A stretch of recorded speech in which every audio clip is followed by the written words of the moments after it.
If I had to sum up my educational experience in one image, I would choose the Phoenix. I was always a bright kid in elementary school.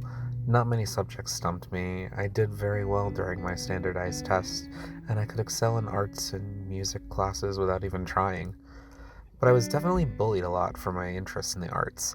Kids would call me names, push me off the swings, and pull the chairs out from under me during class. My teachers probably tried as best as they could to discipline those who instigated things, but I wouldn't change the hostile image I had of school for the rest of my childhood. Middle school and high school were similar. I would pass all my tests because that's what I was supposed to do, but I didn't want to go to school because I knew what would happen when I got there.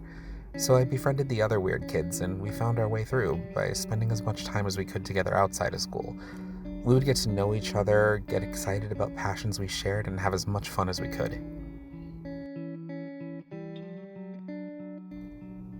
On the other hand, the administration of the school and adult figures in my life made sure to let me know that these interests should be nothing more than interests. I was taught that I couldn't make it into the arts because it was not a real career to depend on. I should learn something more reasonable. I was smart enough and I could do anything I wanted to do, except, of course, what I wanted to do. But I was a rebel and I was going to do it anyway. I tried to continue going to school a few times after graduation. I even went to get a cosmetology license just to participate in something artistic, even though I had no interest in touching anyone's hair.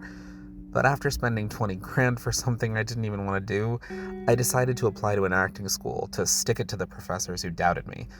But I was immediately rejected. It broke me so much as I realized I couldn't do it.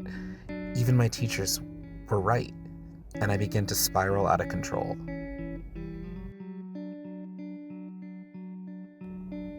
The next few years between 2012 and 2017 are a bit blurry because of the spiral I was in. I tried to go back to normal people school a few times, but I hated every second of it. None of the subject matters interested me, and I was met with flashbacks to classes in high school and the harsh memory of the rejection I faced from that school that I wanted to go to. I turned my attention to the party scene of New Haven and fell into a trap of alcohol, drugs, and other vices. These vices would claim to support me for several years until I woke up on the sidewalk in Miami one morning and realized I had to do something about what I was becoming.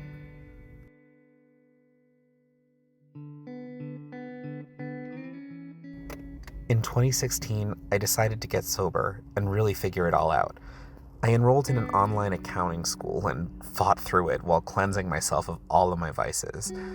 I figured I had to do something, and accounting seemed easy enough, but I still wasn't happy. I wasn't fulfilled. It wasn't until 2018 that my boyfriend at the time, who happened to be a graduate and employee of Yale, convinced me to really do my research without any bias from my experiences growing up. And that's when I applied to UB.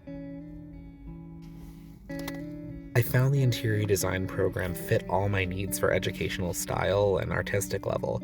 I could use my art and analytical mindset to my advantage to design spaces for people. When I met with the department chair, she said, "Here's why you should not come here." And she challenged my dedication right there on the spot. For once, I was not being discouraged, but challenged. I felt I was given an opportunity to prove my artistic ability in an environment that did not view artistic interests as negative or inferior. I finally felt accepted.